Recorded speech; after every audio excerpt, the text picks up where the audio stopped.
guys, welcome back to the channel. Welcome again to another look back at 2025, if you like, as we're still quite new into the year. I've done my top 10s. I've done my top 10 favourite horror movies of 2025. I've done my top 10 physical releases of 2025. I've even done top 10 favourite music purchases of 2025 and albums, etc. But I haven't done films that I've seen for the first time in 2025 and I fell in love with. So I've picked out 10 films. Now I'm not going to do it as a top 10. I'm just going to do them in any particular order. This is just 10 films that I saw for the first time in 2025 that I fell in love with. So that doesn't necessarily mean that they're horror films. There is a couple of titles in here that are non-horror, and most will be, and most I've probably already put in some of my top 10, but these are just 10 things that I saw for the very first time in 2025 and I absolutely fell in love with. So we start off with the big boy, and of course Robert Eggers' Nosferatu. As you know, this was my favourite horror film of last year, and of course, as I said when I do my video, I will get loads of comments. This wasn't last year, from Americans, because Americans, you know, but this was a 2025 release in the UK. The film didn't hit the cinema till January 2025, and the physical release was 2025. So that's why that was my favourite horror film of the year. But it's a masterpiece, and they come through very, very far and few between. And this was an absolute masterpiece, and I just fell in love with the movie. It's just so cool.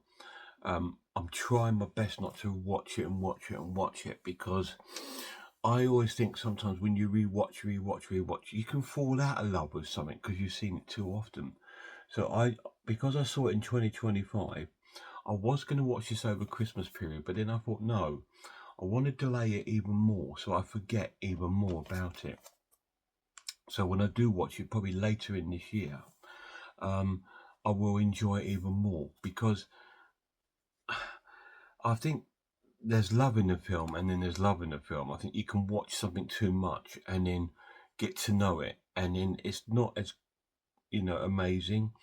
I mean, there are films that like Alien and Halloween that I've probably seen, I must be at least 50 plus times in my life, and they're still amazing to me. But then there are other films that you watch and you think, yeah, do you know what, this ain't as good as I thought it was. Because you've probably seen it too much, and yeah. But everyone has their comfort films, but there are masterpieces that turn up. And this I watched in 2025 twice. I saw it in the cinema, and I saw it on the 4K release, and it blew my mind away. So I need a break from it because I want to fall even deeper in love with this movie, if it's possible, because it's incredible. Amazing film. Yeah, this is definitely one of the films that I would highly recommend you to see if you've not seen it. It's amazing. It's a horror masterpiece. Next up is a film that's been out, I think, a couple of years now. It's an Icelandic folk horror film, and it's called Lamb. I saw this for the first time last year, and it just blew me away. I think because I saw it on the back of the film Starvacre, which is one of my favourite horror films of 2024. I think it was my second.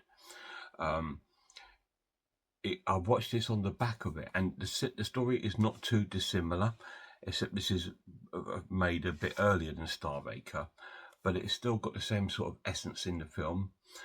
It deals with grief. It deals with people finding things in other dynamic things to deal with that grief, and it takes a twist.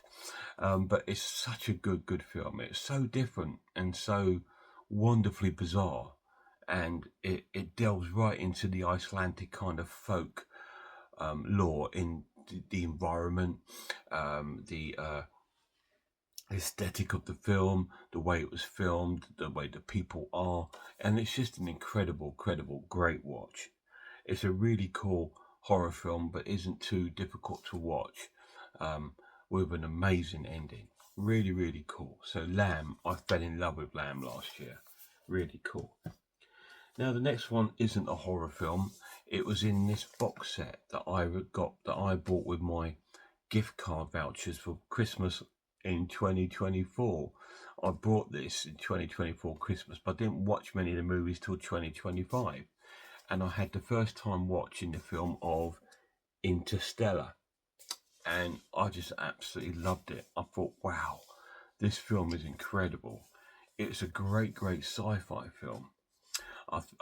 If I remember the premise sort of slightly, I think I have reviewed it on my channel. It's about the Earth's resources are running out, so they're exploring avenues in space, and they send this guy up who's the only person that can sort of like establish something in space, I believe, if I remember right. And he has to leave his family behind, and all this crazy thing, because the journey probably be that he will never return. But it's a really cool and intense watch, and I fell in love with it. Really cool film. I do like Christopher Nolan. I've got this box set last Christmas, guys, and I've still only watched 2 films out of it. I've watched Dunkirk, and I've watched Interstellar. Tenet I've never seen before. Dark Knight, of course, I've seen. Inception I've seen. Dark Knight Rises I've seen. Batman Begins I've seen. The Prestige I haven't. So still 2 first-time watches in here. But I haven't watched any of the other to check them out to make sure they're alright. I just haven't got round to it. And it's like this amazing 4K set which comes with the 4Ks and the Blu-rays. You've got one set of 4K and you've got one set of the Blu-rays, which is really cool. So yes, Interstellar, wow, what an amazing film. And it was my first time seeing it last year. We're back onto sort of like the horror, bit of a comedy horror from New Zealand, I believe. And it's a film called Loop Track, which was released on Arrow Video, I believe early last year. And it's a creature feature. And it's really cool about this guy that's going on this sort of hike in this sort of like forestry terrain hiking area to get away from everything, and he meets all these different characters in the film, and they're also pursued by a creature that's living in the sort of forest area, and it's so good. It was just so funny, it was so unique, it was so the only film I'd compare it to would be the British horror film Severance. It's got like a little bit of elements of that in there, but it was really cool. Absolutely loved Loop Track. Fell in love with this film, and I'm waiting to do a second viewing of this. I have reviewed it on my channel, but I do want to dig this back out and give this another watch. And it's absolutely loaded with special features. This disc, really cool. Loop Track. Next up is I think it's an 80s creature feature film from Japan that came out. We've not had hardly any of these movies here in the UK, but it's a Godzilla vs. Violent, which came out for the first time, I think, here in the UK. Now, I have all the old Showa era Godzillas. I have that box set with them all in, and I have like the American remake, and I have the other American remakes, the trilogy, and I also have the -1. And what do I have any others up there? -1 Godzilla. I've got the Godzilla versus Kong and etc. and all those. But this was one that came out in, I believe, in the early 80s, when they rebooted Godzilla in Japan. And there's a number of films. There's Godzilla Wars, whatever it's called. There's a number of films that came out that haven't got a release here in the UK, but we did receive this one. I think on the successful back of the box set, Criterion released this, and it was such a wonderful film, and it turned out to be one of my favourite Godzilla films. I just fell in love with it. It's about this. It's more of an eco kind of horror film where we're disrupting the planet, and this diet and with all the sort of biochemistry in our planet is being disrupted, and it's created this creature that's come out to destroy us, and then Godzilla's come to, of course, to save us all from it. Really, really cool film. Really enjoyable. Only a 12 certification, so most people can get away with watching it. But it was really, really cool. And I fell in love with it. Absolutely excellent. Oh, what's the other one that I really love? Godzilla, that I have in my collection.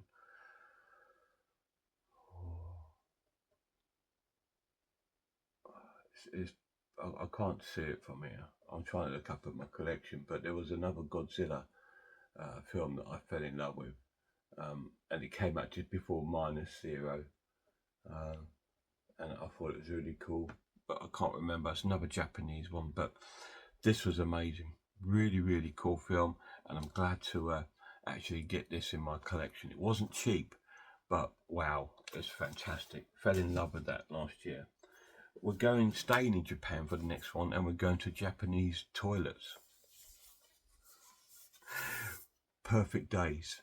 I watched for the first time last year, which is based in Japan, about this man whose job it is to clean public toilets in Japan, and we go through his daily routine over and over and over, and we see all the wonderful characters and people that he sort of bumps into throughout his task, and his simple life makes him sort of happy and content.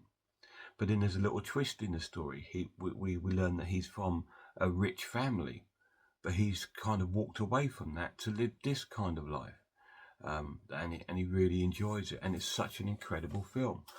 A great film, really well acted, beautifully shot, amazing soundtrack, and a great addition. It's such a cool film.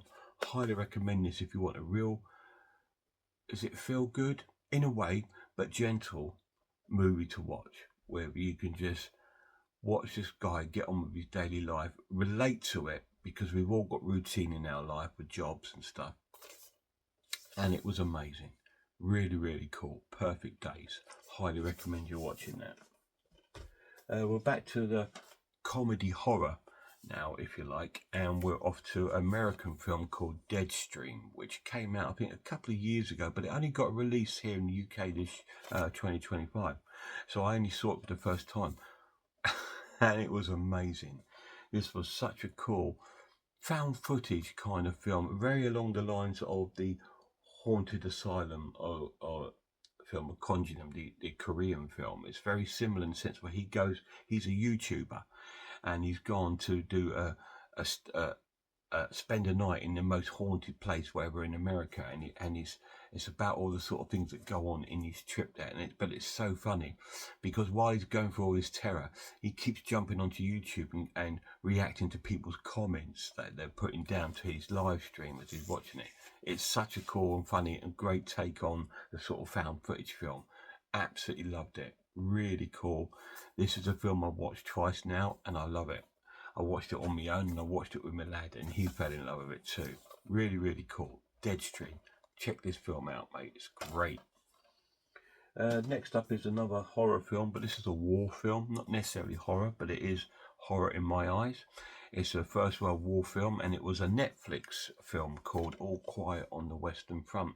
This was another film that I purchased with my Christmas vouchers 2024, and I watched in the new year, early 2025, and it just blew me away. I saw the original years and years ago, but this surpasses it. Very rarely do you get like another version that surpasses the original, but this was incredibly acted, so well made, and it was just a wonderful watch.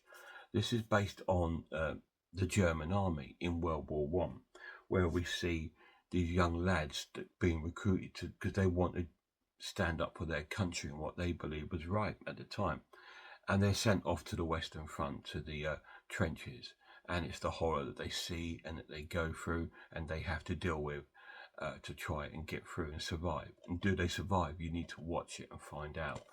It's a very haunting, very heartbreaking, amazing film. And again, I just fell in love with this film. I only watched it once. So sorry. I only watched it once because, like Nosferatu, it's something I like to watch I'd say every couple of years when I watch films like this. I have a number of films like this Midnight Express is another, Taxi Driver, films like that. I like to give a few years gap between watching it again because I forget some of the stuff that's happened in it. So you're not watching the same old things or repeating the script because you've seen it too many times. Get away from her, you bitch. When you see things so many times, you can speak the script. So I think to get more out of a film, it's good to separate it and make it almost like an event to watch it. So when I do come back to watch this, I will be with my favourite drinks, my snacks, nice, cosy, warm evening, late at night, and I'll put on one of my masterpieces because this is a masterpiece. It's fantastic. Really, really cool. All Quiet on the Western Front. We've got two more to look at. First one is an Italian giallo. I had to put one in there, didn't I? And this was the first time I ever saw this one, and I saw it quite late in last year, and it just blew me socks off again. And it's Death Carries a Cane, released here on Indicator Films. A really, really cool giallo film. It was so cool. It's a typical giallo. The cane has really not anything to do with it, but it's our unknown killer, and just like Sherlock Holmes and just like Alfred Hitchcock, you have to try and work out who the killer is, and it lays lots of people that you think could be, and then throws a twist at you at the end. So it's a typical giallo, but it was such a good film. Absolutely amazing, and I can't wait to watch this again. In fact, I'm going to watch this again soon because I loved it so much. Really, really cool. So this was a great release from Indicator. So this was another film I fell in love with for the first time that I watched it, and it was Death Carries a Cane. So that was the thing with all these films, guys. These films are films that I saw for the first time, and straight away, instant classic for me. I fell in love with them. And that was the same for my very last one, which is a Spanish film, I believe, called Baby Blood. Which is a Spanish horror film about this. There's little bits of elements of other films in there, even daft films like Brain Dead. There's this wild creature that's got this disease, this leopard that they've got in this. They get to this circus, and a woman gets a scratch from it, and then she becomes sort of like this creature embedded in her, and she. But does she get scratched? I'm not going to tell you because I don't spoil nothing. But then she starts craving blood because she's pregnant, and she's feeding this her unborn with blood. So it's an incredible, different, very gory and very weird and almost body horror like film. But it was absolutely blew me away when I saw it. I thought this is up there with films like Hellraiser and all these other incredible sort of films because it's nothing like Hellraiser, but I sort of class it along that because it's got that sort of bizarre horror feel about it, and it was so well acted, and it was a really, really cool film. Now, I might be wrong. It might not be Spanish. It might be even something like Mexican, or I'm not sure. Let me have a little look because it's been a while since I've seen it.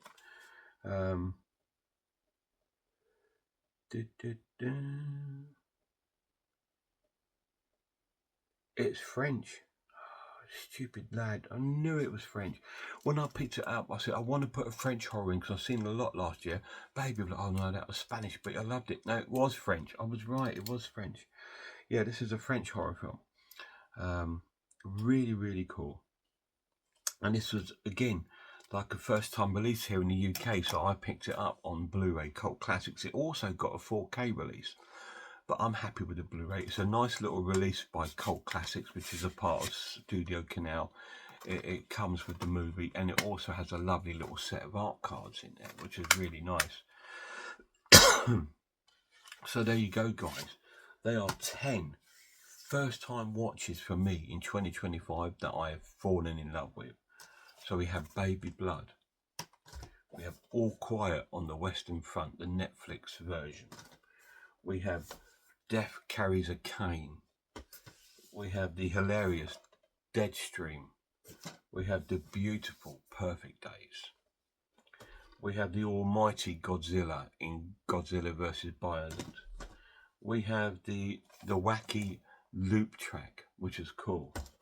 And we have the epic Interstellar by Christopher Nolan. and we have the wonderful and beautiful Lamb from Iceland, and of course we have the horror masterpiece Nosferatu. So they were 10 films. Yeah, I'd say some of them have been out maybe a few number of years. Some of these might even be like 90s and 80s films, or some are. And it's a first time watch for me. I've not seen every film.